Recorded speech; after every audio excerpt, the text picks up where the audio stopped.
Bem-vindos à nossa 25ª aula do nosso curso sobre a fé ortodoxa de São João Damasceno. Então, nesta aula de hoje, vamos ver a primeira aula da quarta parte do nosso livro, falando aí dos capítulos 82 até 89.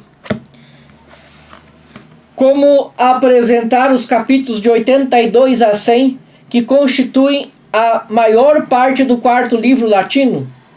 Quase todos os autores viram isso como uma série de apresentações sobre várias questões, mais ou menos bem ordenadas.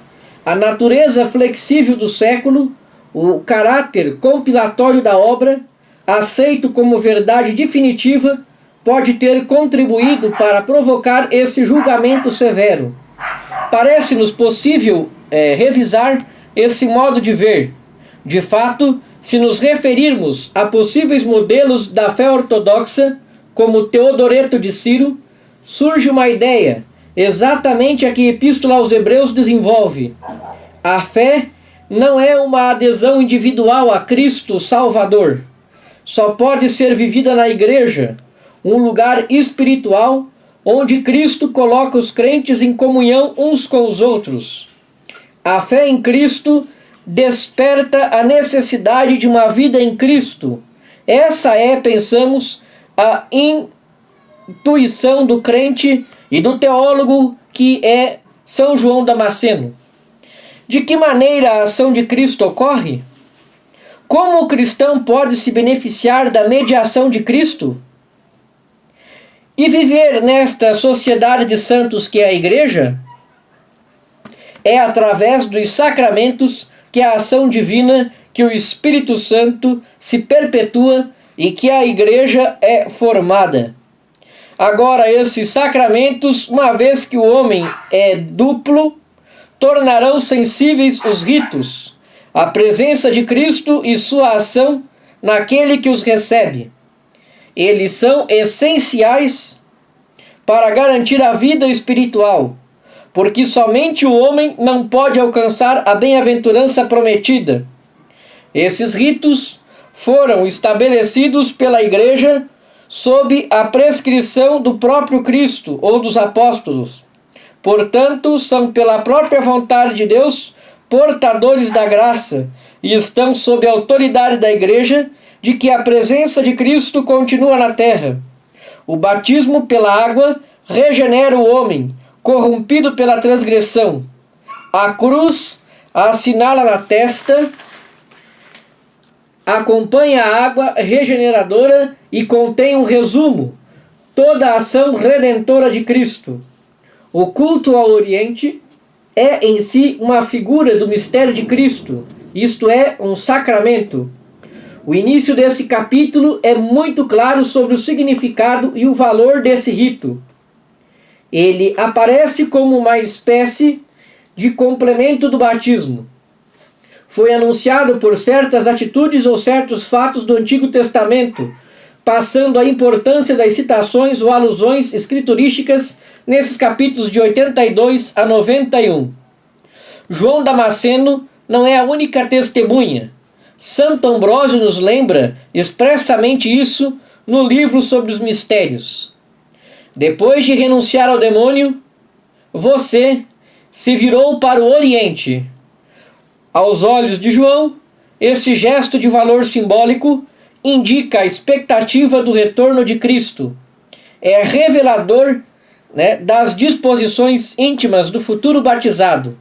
De fato, Santo Ambrósio, mais preciso que nosso autor, coloca esse gesto antes da tripla imersão. Um detalhe final deve ser lembrado aqui.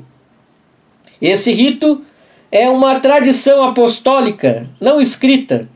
A autoridade dos apóstolos é que, mesmo de Cristo, eles são mais do que seus representantes na terra. Eles se beneficiam da assistência do seu Espírito, que por eles anima a igreja. Após esse grupo de capítulos unidos em torno do sacramento do batismo, o primeiro passo do cristão na igreja, o capítulo 86, trata de uma longa e rica exposição do sacramento da Eucaristia, que continua a doutrina de Cirilo de Alexandria e dos Capadócios. São João Damasceno levanta a questão do alto. Ele parte da criação e da vontade divina para fazer a humanidade participar de sua própria vida.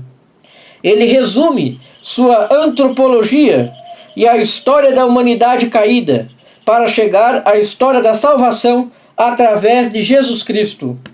Esse amplo desenvolvimento é mais contemplativo do que teológico. A seguir, segue o relato da instituição da Eucaristia.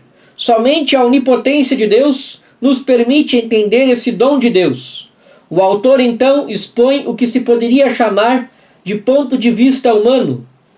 Uso de pão e vinho, arranjos interiores do cristão, efeitos da comunhão. Tudo isso é apresentado a partir dos textos das numerosas e variadas vontades, de acordo com a tradição dos padres da igreja. A figura de Melquisedeque assume um alívio extraordinário. O final do capítulo parece ser composto de acréscimos. Destes 4 parágrafos, 3 tratam de questões de vocabulário, outro de questão de disciplina justificada pela noção de unidade da Igreja de Cristo. Nos capítulos 87, 88 e 89, abordamos outro aspecto da vida do cristão na Igreja, a presença sacramental dos santos, das imagens e das escrituras. Esse culto aos santos não é uma simples devoção, nem mesmo um olhar de admiração sobre personagens de alta estatura que podem ser usados como exemplo. Esse culto deve ir até a única fonte da vida, que é Cristo.